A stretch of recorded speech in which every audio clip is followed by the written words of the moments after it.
Usa ka pagtuo, usa ka tingog, usa ka katawhan.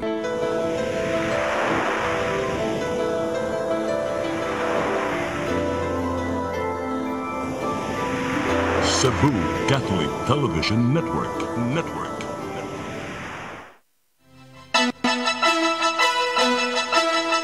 Uluhan sa mga balita sa Saturday 47. Epekto sa La Nina gipangandaman sa Cebu PDRRMO. Kaluwasan sa publiko gipaniguro. Mga sakop sa sangguniang kabataan sa Mandawi City hatagan og 2,000 pesos nga monthly allowance. LTO-7 nakadakop og kapin 12,000 ka mga sakyanan sa unang bahin lang ning tuiga.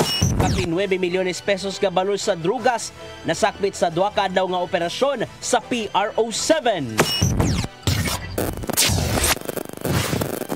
Sugbo, Kabisayan ug Mindanao, Pilipinas ug katawhan kutos maabot sa tong Sibya sa tibuok kalibutan mayong hapon. Live kita karon sa CCTN Channel 47 ug kini ang tulumanon sa nag-unang kasayuran nga angay natong masayran. Ako si Dennis Tabar. Tulumanon sa patas nga mga balita ug opinyon. Ako si Danica Cabalias. Kini ang Saturday 47.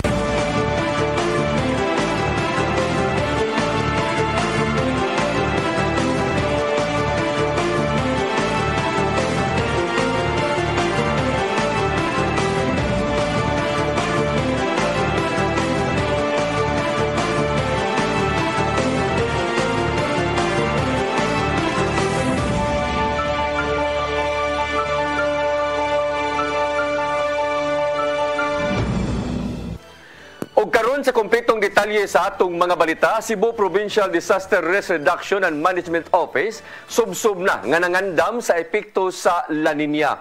Apan mas masiguro ang kaluwasan sa publiko kung musanong gyud sila sa mga lagda gikan sa hingtungdang otoridad. Ang kasayuran ihatod ni Gian Navarro. Karong nakalingkawas na ang katawhan sa El Nino, gipangandaman sa matag lokal nga kagamhanan sa Sugbo ang epekto sa La Nina. Sama na lang sa lungsod sa Buluon diin, usa sa mga gihimo mao ang pagpanglimpyo sa mga kanal. Gibutyag ni Mayor Georgie Derama nga nakigalayon sila sa DPWH Cebu 4th District aron mahimo kining posible. Sa maong paagi, malikayan usab ang pagtipon og sa basura nga mo'y hinungdan sa paglunop na sa ilang dapit. Nagsumod na tayo panglimpyo sa mga kanal, kay siyempre katong pagtag-init, wala naman to sila, pero karon nga magulan, magbaha, maapaw ba ang tubig, so limpi na ta.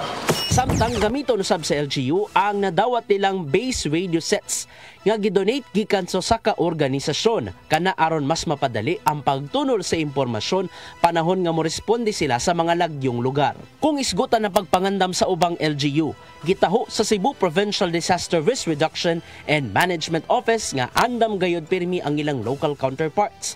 Matod sa hepe nilang si Neil Angelo Sanchez, nga gipangsubay nila ang mga pagpangandam matag lungsod sa wa pagilibkas ang El Nino situation sa nasod. Samtang nadisilt na kung nakuhaan na og balas ang pipila ka mga sapa sa probinsya alang sa masayon nga pag-agas sa tubig. Kini aron di mo sangput na sa halapad nga pagbaha panahon nga mubundak na ang kusog nga uwan. For El Nino, disilt the rivers. Kay para maka-flow ang tubig nga nasa ibabaw.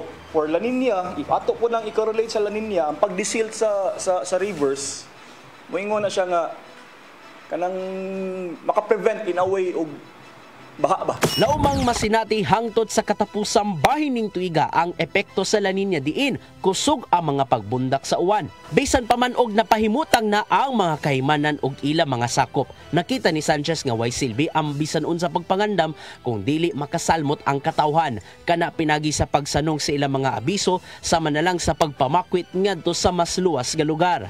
Kita sa good thing sanay na ta aning mga ingon-aning klaseng should we say hazards, because this is our hazards in our country. This is the hazards in our province, not only in the province but in the whole country as well. Hinuon way puwas ang monitoring karon sa mga lugar sa Sugbo nga dakong risgo usab sa paglunop ug pagdahili sa yuta tungod sa uwan. Gian Navarro, CCTN News. kagamhanan sa syudad sa Sugbo mohatag og 7 million pesos nga hinabang alang sa mga apektadong LGU sa pag-ulbo sa Canlaon Volcano. Kinahanglang mopahigayon og special session ng konseho sa Dakbayan aron kini maaprubahan. Ang kasayuran ni hatod ni Crystal Joy Pelerca. Baguhay lang ni perma si Acting Mayor Raymond Alvin Garcia ug naaprobahan sa Disaster Council ang 7 million pesos nga hinabang sa Cebu City Government sa mga apektadong LGU sa pag-ulbo sa Canlaon Volcano. Ang Canlaon City, Negros Oriental makadawat og 2 million pesos nga financial aid, samtang ang mga silingang lugar sa Negros Occidental makadawat og tag 1 million pesos. Dagagikan ang maong pondo sa available nga disaster funds sa Dakbayan. Mato di Garcia, personal nilang mahatag ang tseke sa maong kantidad, isip tabang na usab sa mga silingang dapit. Mahitabo kini kung maaprobahan man kini sa konseho sa syudad sa Sugbo. Magbuhat na lang ko sa hukom sa Cebu City Council on this particular matter. Under the office of Joel Garganera, who is the chairperson for disaster. Okay, so siya yung lusoan sa council. Tungod kay natimingan man karong Miyerkules og regular holiday, kinahanglang mo pahigayon og special session ang City Council. Apan gitinguha nila nga maaprobahan kini sa konseho diha-diha dayon aron karong simanaha mahatod na nila ang hinabang.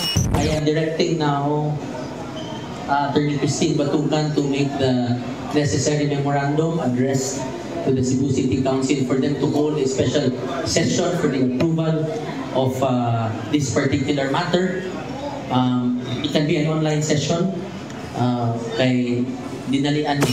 Gawa sa financial assistance, andam usab ang disaster team sa pag-abag ngadto sa mga naapektuhan. Ilabi na nga natagamtaman sa Canlaon City og mga siligang lugar ang lahar tungod sa pagbundak sa uwan ug anam-anam nga pagbuto sa bulkang Canlaon.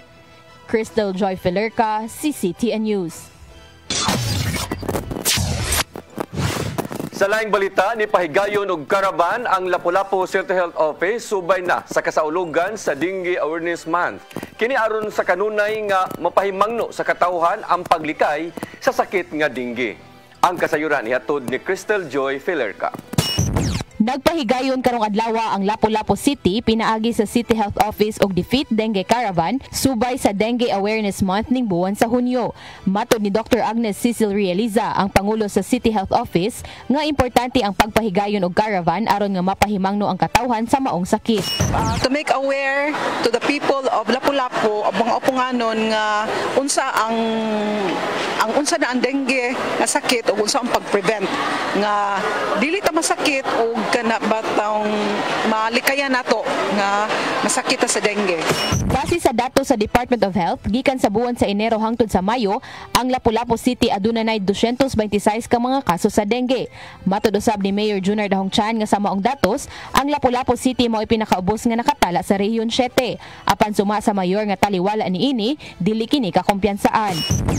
Nalipay taniining datos, pero dili gyapon ta magkumpiyansa kay ang pagtaas sa kaso sa dengue walay gipiling panahon, pwede sa tinginit o pwede sa tinguwan. Maong samtang wala pa hingpit ni abot ang tinguwan, gipanghingusga na sa City Health Office ang pagpahibaw sa mga upunganon kabahin sa importansya sa pagpanglimpyo aron nga mapugnan ang pagsaka sa kaso sa dengue. Lakip usab sa pahimangno ni Dr. Realiza mao ang pagbuhat sa 5S, kung search and destroy breeding grounds for dengue, self-protection measures, seek early consultation, support fogging in outbreak areas ug sustain hydration. Samtang gibutyag usab ni City Councilor Emilio Galaroza nga ang maong programa epektibo ug kinahanglan na lang ang kanunay nga pag-edukar sa katawhan. Gidugang niya nga dakong papel ang gikuptan sa mga barangay health workers alang sa maong programa. Munang big factor pod kay ani ang ato mga barangay health worker kay sila may frontliner nga mo remind, keep always reminding. Crystal Joy Pelerca, CCTN News. Mga sakop sa sangguniang kabataan sa matag barangay sa syudad sa Mandaue, hatagan og 2,000 pesos nga binuwang allowance. Ang kasayuran ni hatod ni Mary Rose Sagarino. Mato ni Conchel Florence Gale humawas ang presidente sa Sangguniang Kabataan Federation sa Mandawi nga ang allowance gihatag pagtabang sa mga miyembro labihan nga sagad kanila mga tinun-an pa. Gawa sa 7 ka SK councilors lakip usab ang mga SK secretary o treasurer nga hatagan sa allowance. Mato ni humawas nga sagad sa mga SK members adunalay matagbuan nga honorarium nga 4,000 ngadto sa 8,000 pesos depende sa income sa matag barangay nga giingong kuwang lang sa ilang gastuhon. Students and they're also serving the public, so this will really help them nga kanang maka-go through with their education, ilang gagmay nga kanang mga palit-palit, mga gastuan, so mao na siya. Matud sa konsihal nga niaging tuig pa napatuman ang paghatag og 2,000 pesos nga binuwan nga allowance apan adunay gi-amend karon sa proseso sa pagpagawas sa pondo. Napasar na sa first reading sa sesyon sa konseho ang pag-amend sa pipila ka seksyon sa ordinansa. Karon gi-amend lang nato ang paghatag nila ang kung kanus-an nila ma-receive since medyo kinahanglan nato i-adjust ang atong pag-process sa accounting. Gitanaw nila karon nga ipahigayon ang pag-apod-apod sa allowance matag quarter o matag tulo ka buwan. Mary Rose Sagarino, CCTN News. Sa laing balita, gibalibaran sa Malacañang ang hangyo ni suspended Cebu City Mayor Michael Rama nga pahamtangan og suspensyon si Governor Gwendolyn Garcia. Sa desisyon gikan sa Office of the President, nagkuwang og merito si Rama ug nagkuwang ang pasangil nga gipasiatab sa kampo niini aron tumanon ang iyang hangyo. Kay nunduman nga nidulso og reklamo si Rama sa buhatan ni Presidente Bongbong Marcos Jr. tungod sa giingong pagpanghilabot ni Garcia sa mga gipangbuhat sa kagamhanan sa dakbayan sa Sugbo. Kini subay na sa pagpahunong ni Garcia sa katukuran sa bus station sa Cebu Bus Rapid Transit at tubangan sa Kapitolyo kay matud pa nakalapas sa heritage laws. Miduso ang kampo ni suspended Cebu City Mayor Michael Rama og motion for reconsideration sa Court of Appeals sa Kauluhan. Kinihuman mipagawas og resolution ang korte ni atong Mayo 17 aron mapugnan ang 6-month suspension nga gipahamtang sa ombudsman ngadto ni Rama. Kay namduman gibasura sa Court of Appeals ang petisyon nilang Rama tungod sa wala pagduso og motion ngadto sa nagpahamtang og preventive suspension ngadto kanila. Apan sa gidusong motion ni Rama ni atong Hunyo 3, gihimug-atan nila nga nituman sila sa mga patakaran nga mao ang motion for recommendation sa ombudsman.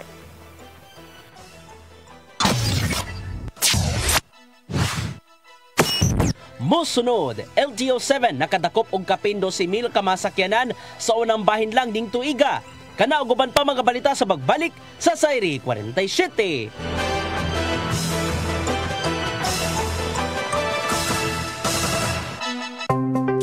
Discover the beauty of the Philippines.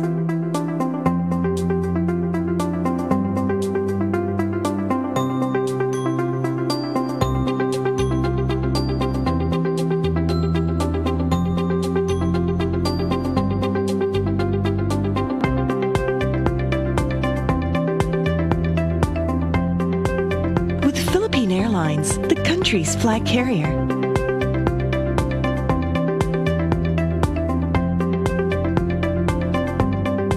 The airline that lets you feel the warmth of the nation.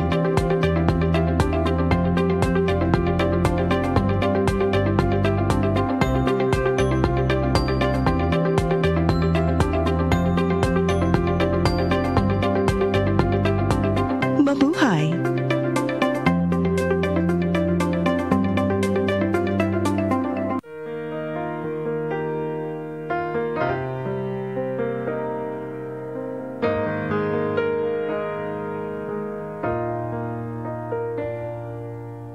Heal me, O Lord, and I will be healed. Save me, and I will be saved. Heal me, O Lord, and I will be healed. For you are the one I praise. You are the one I praise. Sing it with me. Heal me, O Lord, and I will be healed.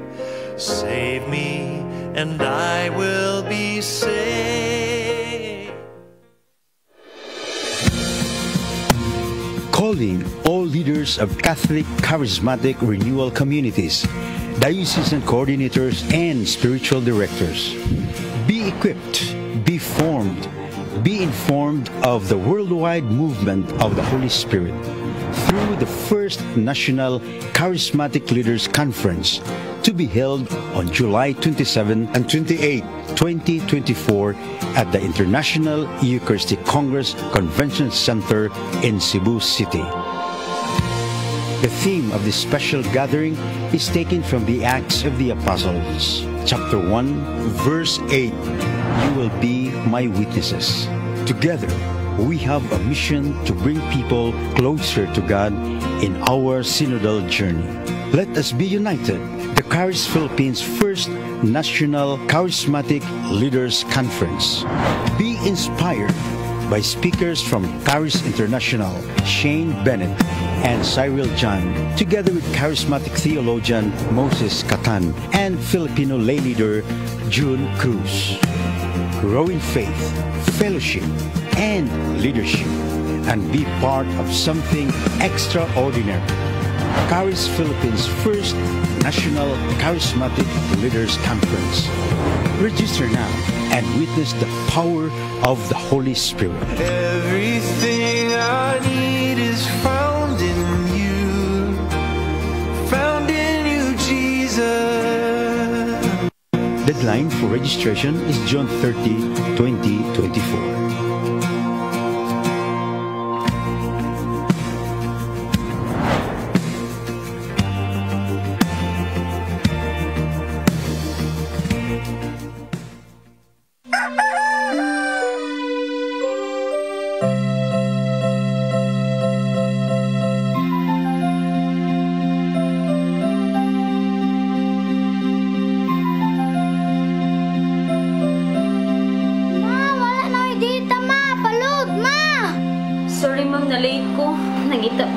Para internet sa kong anak, ma'am. Ay, wala na yung problema. Mag-Sinisibu!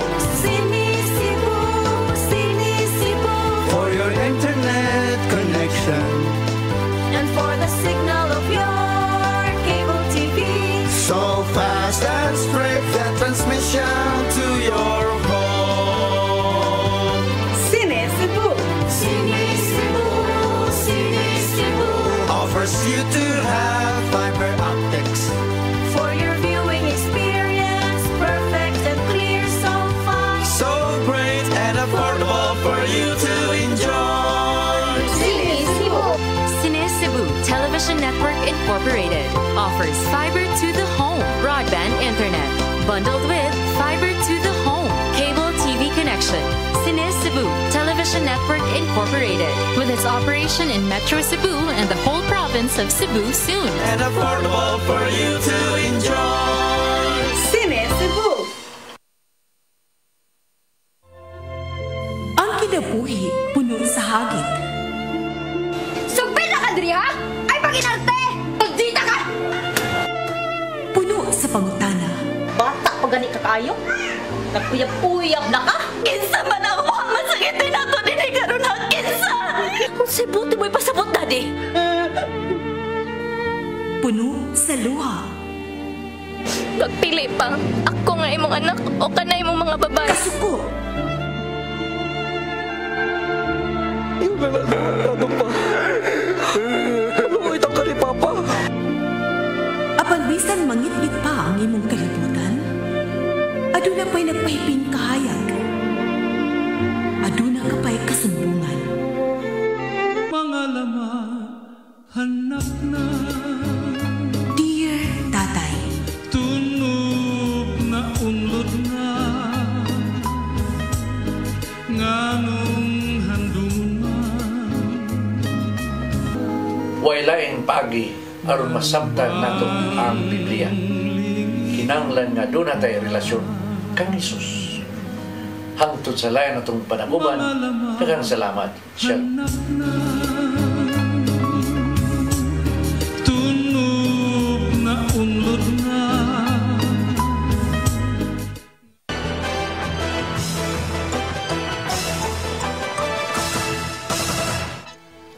Balik sa ato mga balita, gilauman ni Cebu City Acting Mayor Raymond Alvin Garcia nga mapadali na ang paghuman sa community hospital sa Barangay Guba. Kinihuman nga naisyuhan na sa Office of the Building Official o building permit. Ang kasayuran ihatod ni Mary Rose Sagarino. Gilauman ni Acting Mayor Raymond Alvin Garcia nga karong adlaw maisyuhan og building permit ang community hospital sa Barangay Guba sa Bukirang Bahin sa Cebu City. Subay kini sa nahimong pagpakigalayon ngadto sa Office of the Building Official pinanguluhan sa hepe nilang si Architect Florante Catalan. Sa milabay nga semana nagpagisayod si Garcia sa kontraktor sa maong hospital sa nahimong kalangay. Maong ipasalig ang contractor nga mapadali ang documentation sa maong istruktura ug hayan mahatagan og building permit sa Obo labing dugay karong adlaw. And hopefully I talked to Architect Catalan within the day. Basta kumpleto lang ang documents, he will already issue the building permit after 6 long years. Ang Guba Community Hospital giponduhan sa Department of Health ni adto pang tuig 2018 ug sukad ni anang panahona wala pa masayod ang kagamhanan sa dakbayan sa nahimong katukuran. Hangtod nga nadismaya si Garcia sa milabay nga semana human masayod nga wala pa ay magamit ang maong tambalanan. Maong nagpakisayod si Garcia sa contractor sa community hospital kung nganong nalangay man kini. Kanang rason, one of the main reasons kuno is because lagi ang yuta has not been donated to the city of Cebu. Pero apparently, kung imong itanaw ang titulo, na may annotation in town dito no? Which can now be used as his basis to issue the building permit. Mupahigayon o siya buglayng inspection si Garcia sa gitukod nga Super Health Center sa Barangay Apas aron subayon kung magamit ba kini sa dili madugay. Mary Rose Sagarino, CCTN News. Land Transportation Office 7 nakadakop og kapin 12,000 ka mga sakyanan sa unang bahin ning tuiga. Hinungdan nga mas pakusgan pa nila ang inspeksyon sa dalan. Ang kasayuran hatod ni Gian Navarro. Sub-sub na ang operasyon sa Land Transportation Office 7 kung isgutan ng pagsita sa mga nagmalapasong motorista sa dalan. Gikan Enero hangtod Mayo ning tuiga, niabot na sa 12,243 ka mga motorsiklo ug ubang sakyanan ang nangadakpan na. Mas taas kini og 37% gikan sa dulan 9,000 ka mga motoristang nadakpan sa susamang panahon sa miaging tuig. Gitaho kini ni LTO7 Director Glenn Galario ngadto sa uluhan nilang buhatan sa milabayng semana ato silang Regional Directors Conference. Sagad sa mga kalapasang gibuhat sa mga motorista, mao ang wala pagsulob og seatbelt, pagmaneho sa sakyanang naiguba nga parts, wala pagtuman sa traffic signs ug uban pa. Kung isgutan ang mga kolorom nga sakyanan, nakatala ang LTO7 og 36 nga mga nanga-impound na gikan Enero hangtod Mayo ning tuiga. Mas taas kini og katunga gikan sa 15 ka mga kolorong vehicles nga nanga-impound sa susamang panahon. Maong nimando si LTO Chief Assistant Secretary Vigor Mendoza III nga kinahanglang pakusgan ang inspeksyon daplin sa dan. Gawas nga maminusan pa ang mga aksidente sa karsada nga risgo kaayo, mas basiguro usab ang kaluwasan sa uban pang mga motorista. Gian Navarro, CCTN News. 15 ka mga traffic violators sa syudad sa Mandawi gi-schedule alang sa arraignment proceedings sa korte. Kung mapakya sa pagtambong, mahimo silang maisyuhan og bench warrant. Ang kasayuran ihatod ni Mary Rose Sagarino. Gipahibaw ni Hil Rituya ang Assistant Department Head sa Traffic Enforcement Agency of Mandawi Kuntim nga na-elevate na sa korte ang criminal cases nga gisangat nila batok sa mga traffic violators ngadto sa City Prosecutor's Office. Matud ni Rituya nga moabot sa napo ngadto sa 15 ka traffic violators ang gischedule na ang arraignment proceedings karong buwana. Subay niini gipatawag na usab sa team ang ilang witnesses nga traffic enforcers. Sa arraignment proceedings matud ni Rituya nga dinhi mo plead ang traffic violators kung sila ba guilty o not guilty. I-arraign na sila, mukuha na sila, diha na sila mo plead kung guilty sila or not guilty. Kung isettle nila ang traffic violations, mahimong madismiss ang kaso sa korte. Kung dili mo tunga sa proceedings o dili mo settle sa traffic violations, ang mga violators isyuhan og bench warrant sa korte. Lipay na kay ta kay kuan nanay bunga ang ato ang hago ba. Yes, wala sila laing option mo settle gid sila. Otherwise, ma-issuean sila bench warrant. Pwede isettle nila even before the arraignment? Pwede. Nya inig arraignment, magdaan na sila sa resibo o sa ilahang clearance. Maura na yung option. Matod sa Assistant Department Head nga padayon ang ilang pagpasaka og criminal cases tungod giingong daghan nga badlungon nga drivers ang dili manumbaling sa ilang citation ticket. Matod ni Rituya nga ang pagpasaka og kaso gipatuman dili ingon sa pag-apas sa kwarta nga makolekta kun dili pagdisiplina sa mga motorista sa pagtuman sa lagda sa trapiko sa Mandawi. Mary Rose Sagarino, CCTN News. Nipahigayon og outreach program ang kaabag LGBTQ+ sa Mandawi City tipik sa pagsaulog sa Pride Month. Sa gym sa Barangay Subang Dako, gihimo sa maong komunidad ang pagpanghatag og school supplies ug mga pagkaon sa kabatan-unan. Gawas sa MIPTAC, nakipag-alayon usab ang maong pundok sa usa ka pribadong kumpanya alang sa maong outreach program. Ang Mandawi opisyal nga niabli sa selebrasyon sa Pride Month ni adtong Hunyo 3.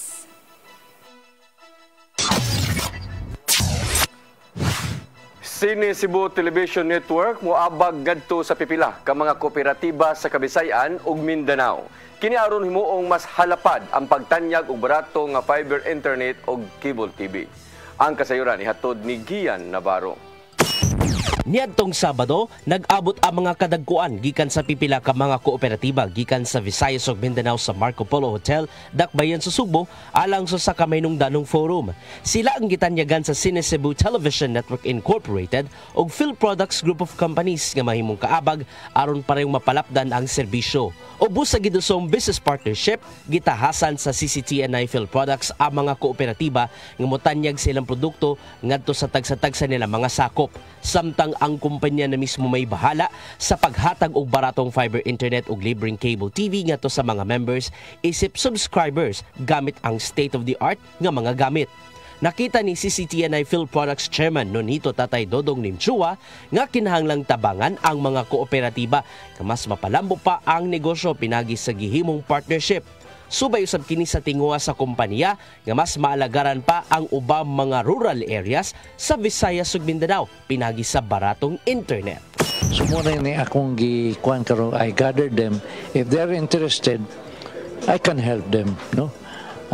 To make a design to any place nga ilang gusto kay kita go diri kanang major cities ra magud nindot nga internet.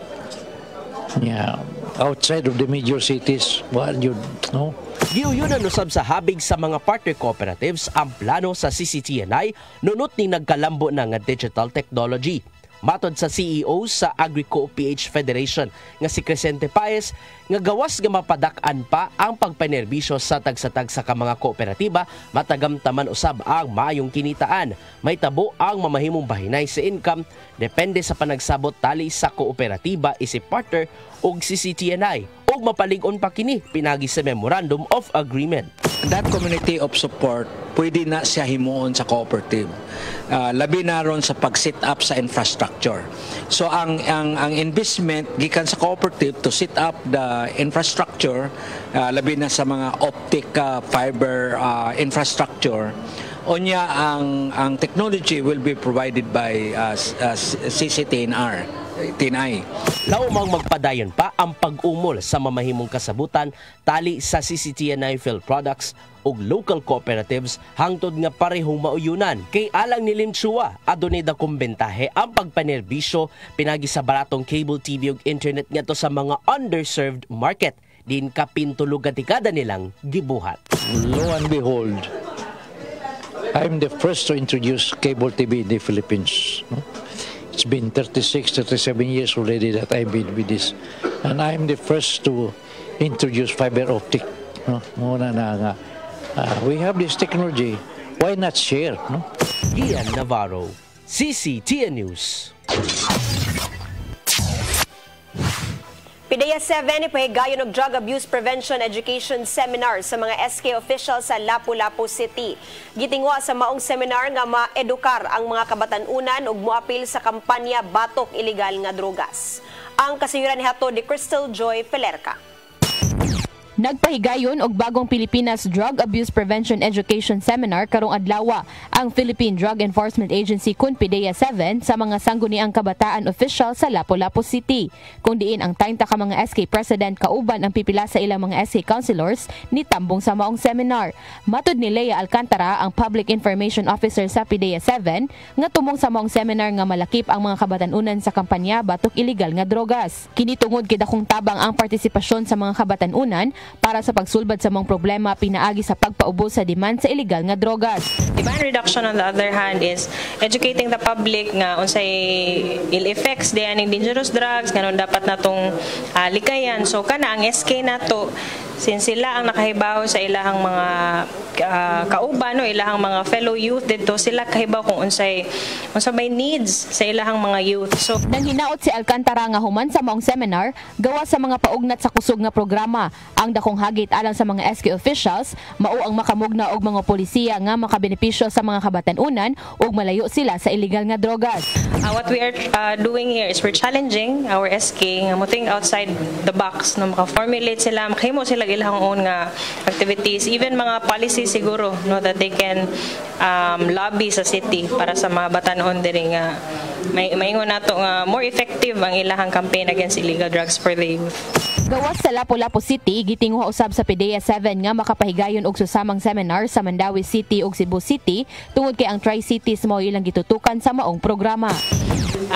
Gituyo gyud nato ang Tri-Cities aside sa duol sa ato but dako man gud og more drug affectation when it comes to the highly urbanized cities ba. Compare nimo sa other LGUs nga gamay ra og population, mas kinahanglan gyud siya tutukan.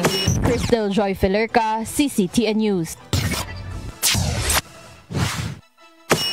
Mosunod, kapin 9 milyones pesos nga balor sa drugas nasakmit sa duha ka adlaw nga operasyon sa PRO7.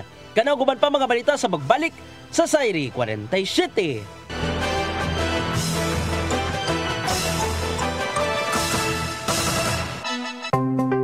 Discover the beauty of the Philippines.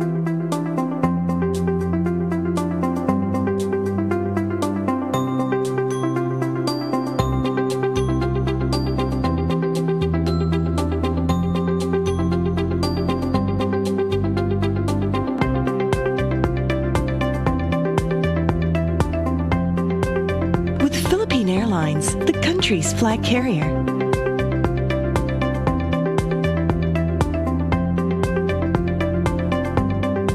The airline that lets you feel the warmth of the nation.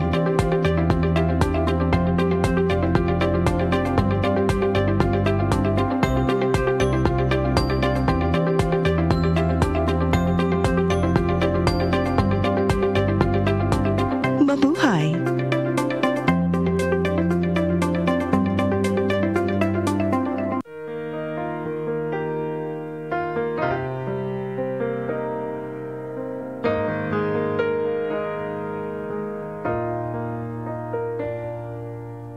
Heal me, O Lord, and I will be healed.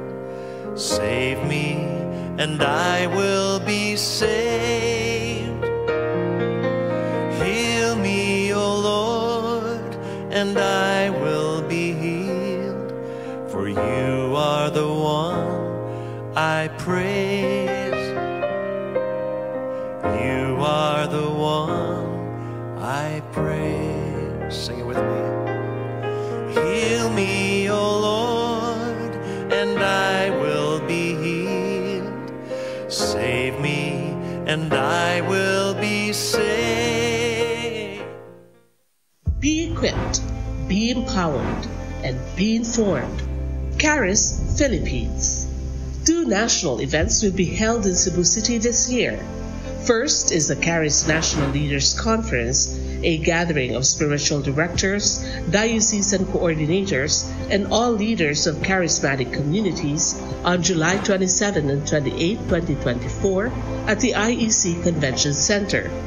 For this first ever gathering of Charis Philippines leaders, Moses Catan and June Cruz will be joined by renowned Charis international speakers Shane Bennett and Cyril John. The event will be hosted by Couples for Christ in Cebu with the theme, You Will Be My Witnesses, Acts chapter 1, verse 8. Registration is now open for the July 27 and 28 Leaders Conference. Come October 4, 5, and 6, another gathering will be held in Cebu City, the first National Charis Conference, which is open to all charismatic communities, realities, and expressions. Hosted by the Brotherhood of Christian Businessmen and Professionals, the event will have interesting workshops and topics to help us grow in our various charismatic gifts and charisms. Watch out for more details about this event from our host BCBP in the coming days. Meantime, let's be ready to join these gatherings and pray for the outpouring of the current of grace in the Philippines.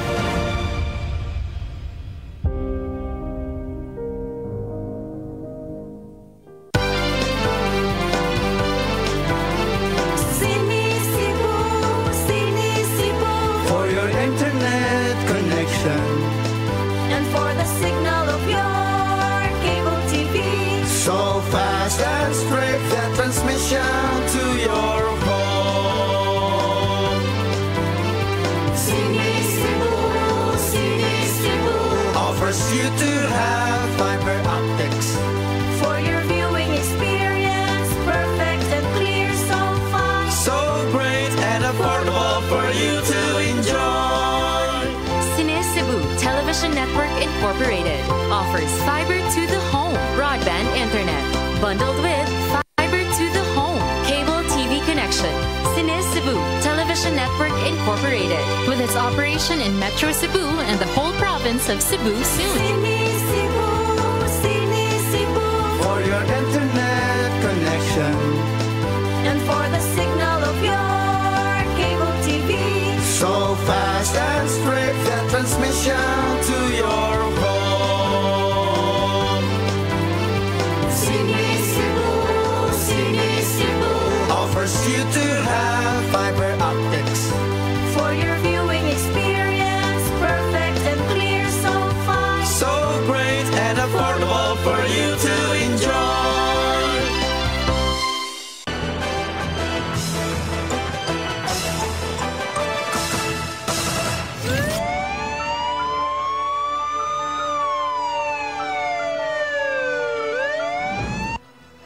Balik sa ato mga balita, kapin 9 milyones ka pesos nga kantidad sa illegal nga drogas na sakmit sa PRO7 sa duha ka adlaw nila nga operasyon. Moabot sa 247 ka mga suspek na nadakpan sa managlahing nga kaso. Ang kasayuran ihatod ni Arnold Bustamante. Moabot sa 247 ka mga tawo ang nadakpan sa kadusad nga simultaneous anti-criminality and law enforcement operation sa kapulisan sa Central Visayas nga gisugdan sa alas 12:01 sa kadlawon sa Hunyo 7, 2024 nga natapos sa alas 11:59 sa udto sa Hunyo 9, 2024 sa mangdungan nga anti-criminality operation sa Police Regional Office 7 nakasakmit sila nga 1,377.84 gramos nga shabu nga doon standard drug price nga 9,369,312 ug pagkasikop sa 81 ka mga drug personalities. Ang labing dako nga nasakmit mao aga operation sa mga sakop sa Cebu City Drug Enforcement Unit sa Cebu City Police Office batok sa usa ka kanhisiman nga taga Sagay Negros Occidental nga nakuhaan og 6.9 million pesos. Mato ni Police Lieutenant Colonel Gerard Espilare, ang spokesperson ni Police Brigadier General Antonio Abirin, hepe sa kapulisan sa Central Visayas, nga dinagkog gihapon ang makuha nga illegal nga drugas sa matagdungan nga operation sa kapulisan sa Central Visayas. Gumikan kay aga Sugbo, nahimo man nga transshipment sa bisan unsa nga matang sa illegal nga drugas nga alang sa laing lugar sa Pilipinas. Ang operatiba ilag din ina-track which resulted in significant mga confiscation. So kaning ato ang mga operations diri sa Central Visayas will not only benefit Region 7 but other regions also. So mao nang hingusgan gid nato kay dili raman kita moy maka-benefit ani kung dili ang uban pong mga lugar sa Central, sa Visayas ug sa Mindanao. Pilari nga subay sa subsub nga kampanya batok sa legal nga drugas, moabot sa 62% na sa kinatibuk ang barangay sa Central Visayas ang nadeklara nga drug cleared. Dako kini nga kalambuan sang litili naman makaabot ang illegal nga drugas sa kabarangayan ug mamonitor usab ang pagsulod sa illegal nga drugas nunod sa kaaktibo sa matag barangay Anti-Drug Abuse Council kon badak sa kampanya sa Barangay Drug Clearing Program. Sayon na lang kaayo ang pagpatuman sa demand reduction, ilabi na sa pagpaubos sa drug rehabilitation sa mga kanhi drug personality sa kabarangayan. Kini manggong barangay drug clearing operation mao ni mag-assure nga ang usa ka barangay wala na gyoy movement or activity sa illegal drugs. Sa pagkakaroon sa Central Visayas, 62% sa atong mga barangays are already declared drug cleared by PDEA. Samtang nakasikop usab ang kapulisan og 96 ka mga sugarol atol sa 82 ka anti-gambling operations ug pagkasakmit sa dulan 10,000 ka kwarta gikan sa lain-laing matang sa sugal. Moabot usab sa 23 ka mga armas nga walay lisensya ang nasakmit ug ang uban gisurrender sa mga naghawid niini ug 23 ka mga tawo ang napasakaan og kaso ngadto sa korte. Sa ilang kampanya batok wanted person ang kapulisan nakasikop og 47 ka mga tawo nga dunay mga pending warrant of arrest nga nagatubang og lain-laing nga kaso dinupat dinhi gila nga most wanted person. Arnold Bustamante, CCTV. Nadakpan ang hitman sa usa ka drug personality sa mga sakop sa Labangon Police Station sa sitio Bonbon, Barangay Labangon ning Dakbayan sa Sugbo. Sikop ang subject sa bypass operation si Patricio Nunez alias Patrick. Nakuhaan si Patrick og mga pinakete sa shabu nga motimbang og 10 gramos nga dunay standard drug price nga 72,000 pesos. Lakip sa nakuha sa mga operatiba ang .38 nga kalibre nga pistola nga dunay 3 ka bala. Giingong gawas sa pagkalambigit sa gun for hire ni Patrick, giingon mamaligya usab kini og illegal nga drugas. Nadakpan sa laing buy-bust operation sa Cebu City Police Office ang kanisiman sud sa Lodo Cemetery sa Barangay Carita ning Dakbayan sa Sugbo. Nadakpan ang target sa operasyon nga si alias Janjan, taga Sagay City, Negros Occidental. Nakuha sa mga operatiba ang usa ka kilong shabu nga mokantidad og dulan 7 milyones ka pesos nga gikan ni alias Janjan. Ang mga nakuhang ebidensya giton over dayon sa PNP Forensic Unit 7 alang sa chemical analysis. Patay ang usa ka lalaki human gipusil sa wala mailhing kriminal sa Barangay Hampang, lungsod sa Argao kagahapon. Napalgan sa mga pulis nga nagbuy-od ang lawas ni Oscar Bahinting daplin sa dalan nga taga sitio Hosing Inong sa maong dapit. Matod sa Argao Police Station nga daling miresponde ang ilang mga sakop human nakadungog ang mga silingan ug pagbuto sa armas de fuego. Nakaangkon og samad pinusilan si Bahinting sa iyang agtang nga nisangpot sa hinanaling kamatayon. Gipangitapa sa mga otoridad ang responsable sa pagpatay samtang gipalawman ang investigasyon aron pagsubay kung unsa ang motibo sa krimen. Naangol ang 14 anyos nga lalaki human madung gabi niadtong Sabado sa gabi sa Suba Masulog Elementary School, Barangay Basak, Dakbayan sa Lapu-Lapu. Ang biktima residente sa sitio Sungtungan, Barangay Basak, samtang ang suspek taga sitio Masulog sa susamang barangay. Matod sa PNP nga samtang naagawa sa diskuhan ang biktima, kalit lang nga kining gidunggab sa suspek sa way igo nga hinungdan og naigo ang nga bahin sa iyang tiyan sa biktima. Daling girespondihan sa rescue team sa Barangay Basak among insidente o gidda ang biktima sa Karahay District Hospital. Padayon panggisuta ang motibo sa maong panghitabo o ang gigamit sa maong nga pagpanunggab. Nalandig sa tambalanan ng e-bike driver human gitabangan og bunal sa unom ka mga batanon ni adtong Sabado sa Colon Street, Dakbayan sa Sugbo. Naabda na lang sa mga sakop sa Cebu City nga nawad-an og panimuot si Junmar Sere, taga Barangay Ermita tungod sa naangkong samad sa kalawasan. Matod sa gwardya nga nakasaksi nga gigukod si Sere sa mga batanon og gihapak og botilya ang lawas og ulo. Nadakpan na hinuon kadugayan ang mga responsable sa pagpamunal og nasuta nga nakasugatra og kontra si Sere human nakainom og ilimnong makahubog. Apan nagasinabot ra ang duha ka habig ug dili na mopasaka og kaso ang lalaki batok sa mga batanon.